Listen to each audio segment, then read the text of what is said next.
Tokyo.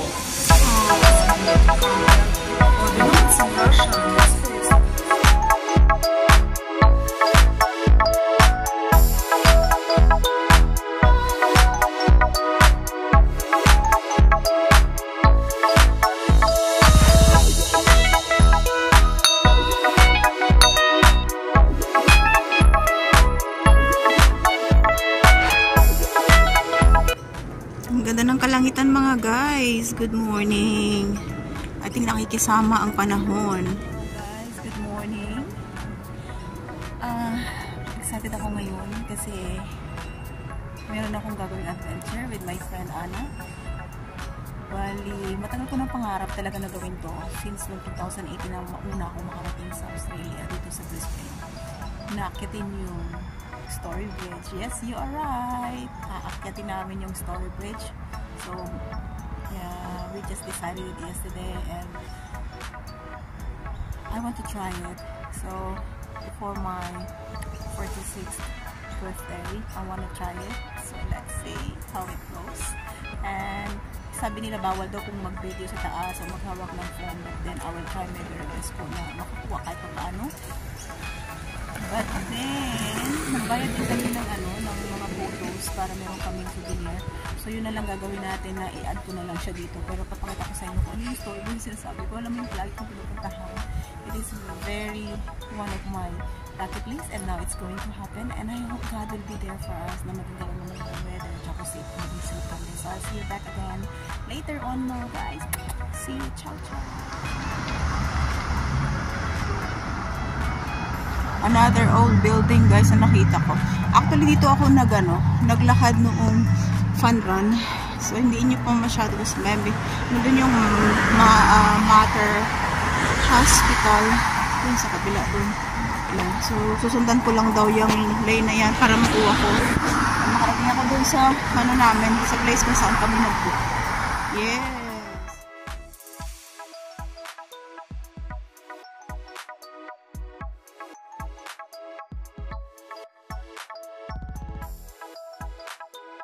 Guys, I need to be there around 7:30. Yun ang usapan namin ng friend ko. Ito ako nagbabike, so medyo familiar na yung lugar. Let's see. Makikita natin yan. Pero, nag-iwan ako sa Kangaroo Point. So, meron pa naman akong oras. 8 o'clock kami mag-start. But then yung friend ko, minit ko siya ng 7:30. So, I'm walking. So, let's see. The navigator is showing me something also, but I mean Kangaroo na. So, hinahanap ko na lang yung 170. Look at that. So beautiful. OMG. It's beautiful.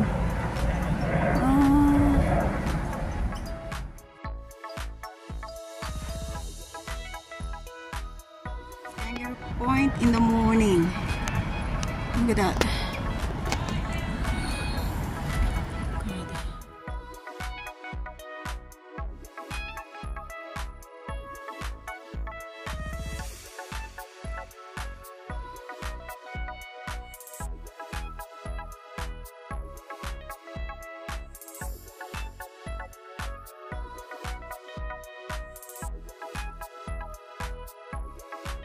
Guys, doon sa aged care services nila, gusto ko talagang, ito yung isa sa mga tinitingnan ko na gusto ko magtrabaho.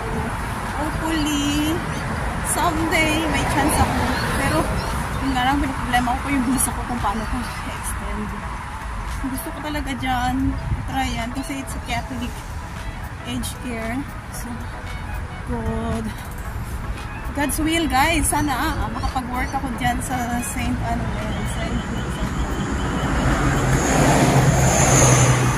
Nag-try na ako dyan kasi yung in-applyan ko is para sa mga parang hotel receptionist. So hindi sila nag-reply sa akin. So kaya nag-gain ako ng much na experience sa aged care. Pero matry ko dyan guys. Ang dami mo ng bayabas. Try it later. Friend ko guys, she's there already. And that is the Story Bridge that I am, and we are going to climb. You see that? That one will be on top of that, guys. It's one of my dreams. It's going to happen now, guys. doon ako napunta directly sa bridge para dapat dito pala ako. So, bumaba ako dito. Ito yung street. Yan. So, hanapin ko yung 170. Yan. Familiar yung place na to kasi I was here before. Remember yung past video ko guys, nung nag-walk ako along the river. This area pala yun. So medyo nalito na naman ako. So but then sana, ito yung inisip ko ng way to go here. But it's fine. This is where we're going. I started with like 1,000. You know where I went? I went to the opposite directly to the bridge. Yeah, and then I thought, I think it's wrong. And then I went back. Is it here? Inside guys. Bawal daw yung phone, everything. So meron silang mga gear. So hindi ko pa rin makuhaan. Yun lang. But anyway, iakitin po.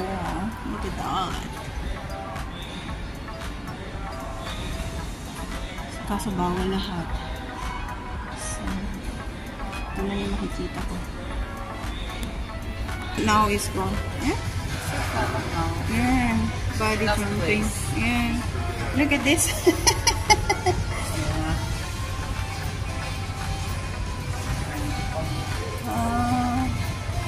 Look at this. It's a beautiful.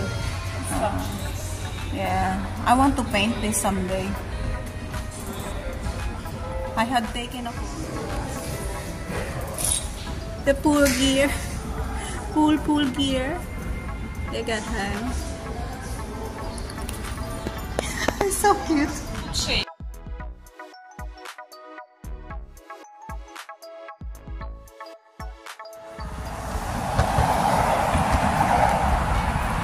This is guys, that's our bridge.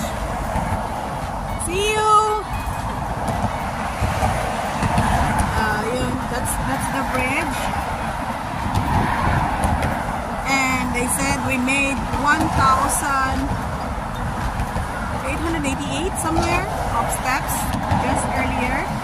It wasn't scary guys because it's so you're fully equipped. So I recommend it for everybody. It's around, I spent like around $114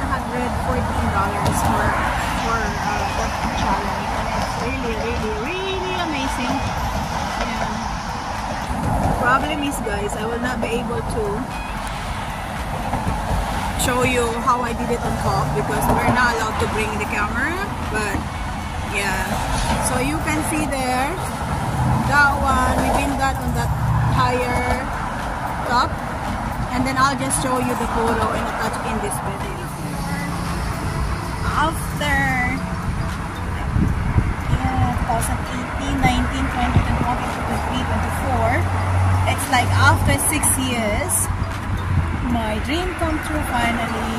You know what is it? In my bucket list when I first arrived in Brisbane as a tourist, I really wanted to climb the Story Bridge,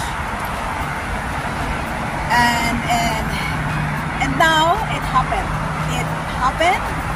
I did it with my friend Anna, so she spoke to me the other day, maybe we should go somewhere during the time that we don't have work, and I said yes, of course. You know, Anna, she loves adventure too, so, and I told her what if we talk about what if we climb Story Bridge, and we both agree, so she booked it and I joined in the next day, and now we are here, and I was able to finish it today, and I heard a lot of story about the Story Bridge. If you want to know about it, just Google Story Bridge in Brisbane, and it's like amazing story, how they come up with the word or the name Story Bridge, and how it was being built. So many things happened, but you know, and they said nobody was in danger, but I would say yung tinatawag nating buhay ba, walang namatay doon sa pinapagawa itong Story Bridge na.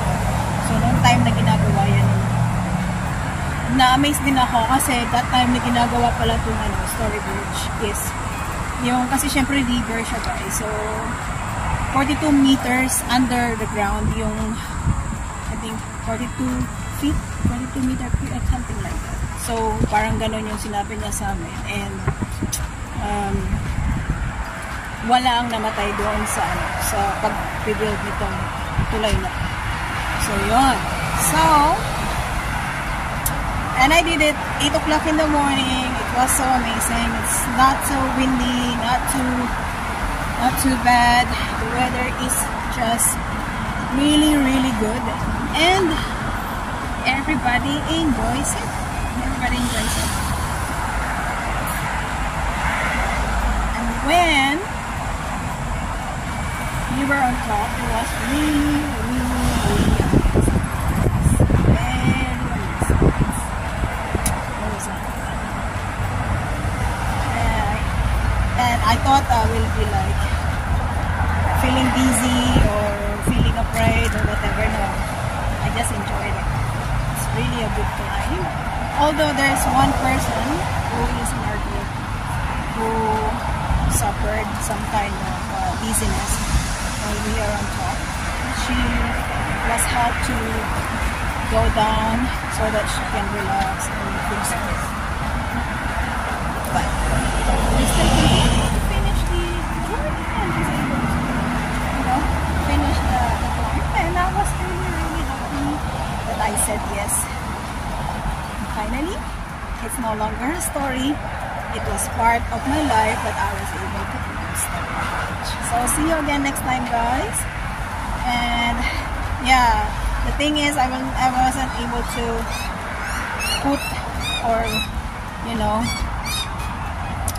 let you see how I climb it because we're not allowed to bring anything, not even our watch. So no videos, no phone. So but I will just attach all the what do you call this one? All the photos that has been taken while we were there, which of course we paid it. It's part of like the amount that we paid the other day. So yeah, and so that you will know that I'm not just joking.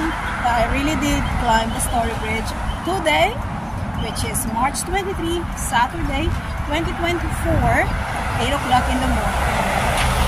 And the lady said we made at least 1,888 steps.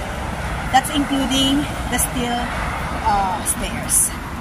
So without the stairs, maybe that's around 1,300 somewhere like that. Yeah, it's I encourage you, if you want to try, just do it, guys. It's not scary, it's not too high, but amazing view over Brisbane. Ciao.